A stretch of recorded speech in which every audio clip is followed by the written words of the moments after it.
¿Alguna vez tuviste algún profesor en la escuela, en la universidad, que utilizara muchas muletillas al hablar, al exponer en la clase?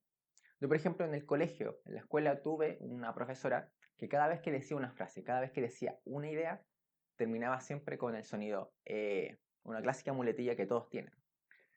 De hecho, al final de la clase, hacíamos un concurso de quién era el que había sido el que contaba mejor la cantidad de veces que decía al final de cada frase. Incluso al final de la semana hacíamos un ranking de qué día de la semana era el que decía más veces e. De hecho, era el viernes. No sé por qué. ¿Quieres saber cómo evitar utilizar las muletillas al hablar? Sigue viendo este video.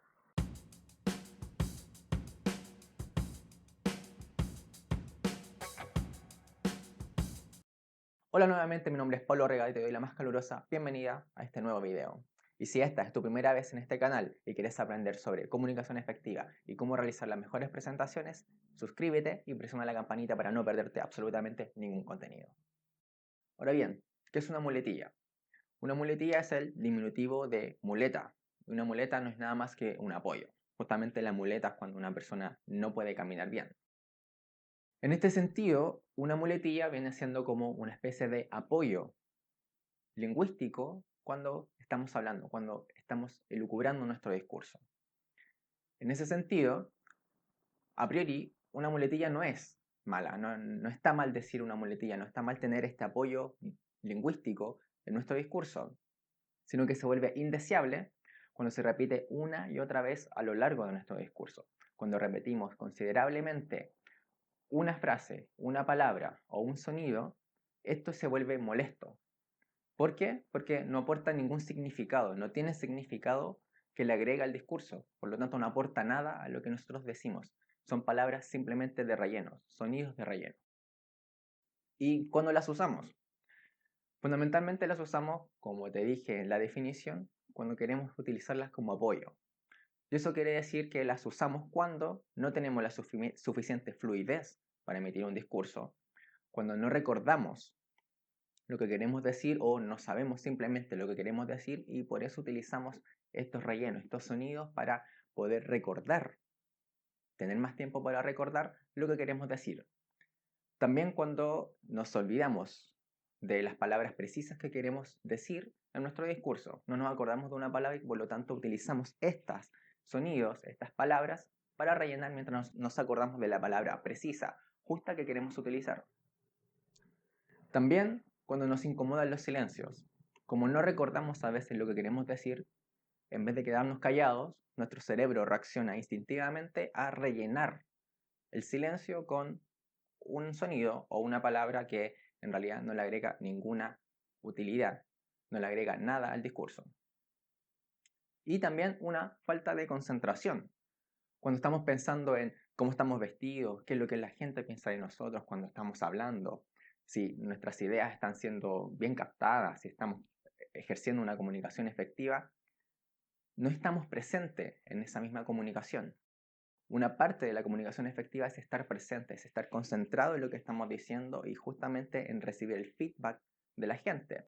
Y si nos ponemos a pensar en diferentes cosas, en el futuro, en el pasado, nos desconcentramos y ahí es donde perdemos el hilo y la fluidez del discurso y por lo tanto comenzamos a rellenar con diferentes muletillas. Ahora bien, ¿por qué son tan malas repetir tantas veces una misma palabra, una misma frase o un mismo sonido dentro de un discurso recurrentemente?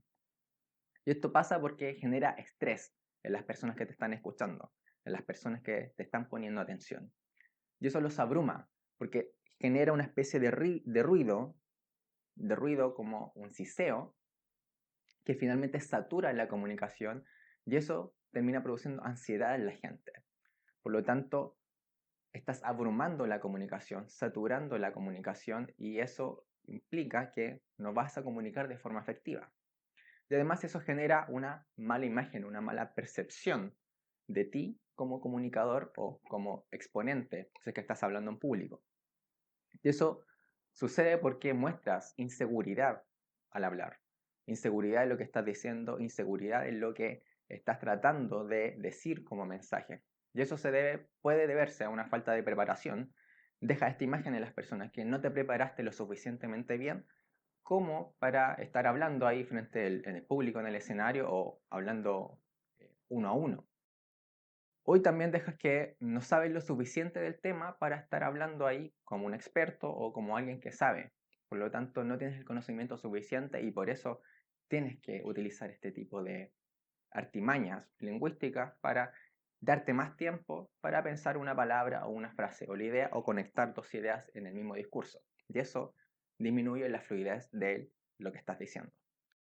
Ahora bien, ¿cuáles son los ejemplos clásicos que podemos apreciar en las conversaciones o en las exposiciones en público que la gente da?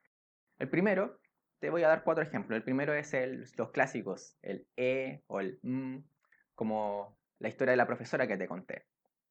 En este sentido, utilizamos el o el cuando no sabemos cómo conectar dos ideas. Estamos hablando de una cosa y queremos conectarla con otra frase o con otra idea, pero no sabemos cuál es el conector preciso. Nuestro cerebro no conecta de buena manera estas dos ideas y por lo tanto tenemos que detenernos para pensar cómo conectamos eso. Y el cerebro reacciona instintivamente a decir o El otro, cuando finalizamos una frase y no estamos seguros de lo que decimos. Y esto transmite mucha inseguridad. Es el ok, ¿verdad? ¿No? ¿Te das cuenta? En este sentido, por ejemplo, estoy diciendo, las muletillas son una parte importante que debemos eliminar de nuestro vocabulario, ¿verdad?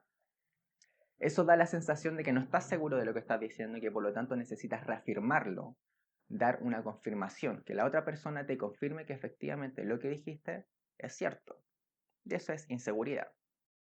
Vinculado a eso, un tercer punto, una tercera muletilla que se da sucede generalmente con las personas tímidas, y es la risa. Cuando estoy hablando y no sé qué decir a continuación, entonces me río. ¿Te das cuenta? De esa manera la comunicación se entorpece, no es fluida. De esto se da generalmente con la gente tímida y particularmente con los niños. No sé si te has dado cuenta, cuando los niños te hablan, son más bien tímidos y por lo tanto no saben mucho qué decir a continuación porque no son capaces de enhebrar un discurso fluido bastante largo. Por lo tanto, cuando se ven en este nerviosismo de que no pueden decir las cosas, comienzan a reírse porque de esa forma actúan los nervios en los niños y en mucha gente. Y la cuarta muletilla que se utiliza generalmente es cuando no sabemos cómo finalizar una frase. Entonces, estoy diciendo algo y, por ejemplo, ayer fui a la tienda y me compré una chaqueta, un pantalón, unos zapatos y eso. Terminamos la comunicación de forma abrupta, la finalizamos porque no sabemos qué más decir. Por lo tanto, utilizamos el y eso de esta manera para terminar la comunicación porque no sabemos cómo continuar o cómo finalizar de forma efectiva lo que estamos diciendo. Ahora bien, llegados a este punto, te preguntarás, ¿cómo mejoramos entonces? ¿Cómo nos sacamos las muletillas de nuestro discurso, de lo que estamos diciendo, de nuestra comunicación? Y el primer punto, te voy a dar 5 puntos importantísimos para mejorar la comunicación sacando las muletillas. Y el primero de ellos es identificar el lenguaje, identificar nuestra muletilla, porque cada uno tiene su propia muletilla. Algunos dicen otros dicen otros dicen ok, al final cada una de las frases. Y otros ejemplos que te di. Entonces, lo importante es identificar cuál es nuestra muletilla y de esa forma tratar de mejorarla. Ahora bien, ¿cómo mejoramos nuestra muletilla? La mejor forma de hacerlo es grabarse. Yo desde hace mucho tiempo vengo grabándome, no solo en los videos que subo al canal, sino que también en audio. Y me escucho y traté de identificar cuál era la muletilla que me pesaba. Entonces traté de mejorar a través de eso, identificarla, porque no puedes cambiar algo de lo cual no eres consciente. Y si te haces consciente grabándote e identificando cuál es tu muletilla, vas a poder cambiarla con los siguientes puntos que te voy a dar. El segundo punto es concentrarse. Ya te dije, si nos ponemos a pensar en otras cosas, cómo me está saliendo, cómo estoy vestido, estoy bien vestido, tengo los zapatos bien, tengo el cabello bien, etc., nos desconcentramos de la comunicación. Y eso hace que efectivamente perdamos la fluidez, porque nuestro cerebro va a estar ocupado cierto porcentaje pensando en estas cosas, pensando en el futuro, pensando en el pasado y no estando presente en lo que estamos hablando. De esa manera, si te concentras y pones foco en la conversación que estás teniendo o en la presentación ante un público masivo que estés realizando, vas a tener mayor fluidez. Simplemente estar presente y enfocarse en lo que estamos diciendo. El tercer punto requiere una mayor preparación, un mayor trabajo y es adquirir vocabulario, es mejorar el léxico. Y esto se puede hacer leyendo o consultando diccionarios o escuchando a otras personas cómo hablan, que tengan quizás un mayor acervo cultural. De esta forma vamos a lograr dos cosas. Primero, tener las palabras precisas. Y si no tenemos las palabras precisas, tener sinónimos de estas palabras precisas para lograr elucubrar, para lograr hilar un discurso lo suficientemente fluido cuando estamos hablando. El segundo, eso nos va a llevar a tener una mayor cantidad de conectores a disposición a nuestro lenguaje. Por lo tanto, no vamos a tener que utilizar el o el cuando queremos conectar dos ideas, sino que vamos a utilizar los conectores. Conectores como sin embargo, es decir, o sea, y muchos más que te recomiendo lo comiences a utilizar. Cuarto punto, prepararse. Se nota cuando una presentación, por ejemplo, si tienes que hablar en público, no está muy preparada, no está muy hilada. Por lo tanto, si vas a improvisar, probablemente vas a tener que parar recurrentemente para pensar lo que quieres decir, porque no lo preparaste.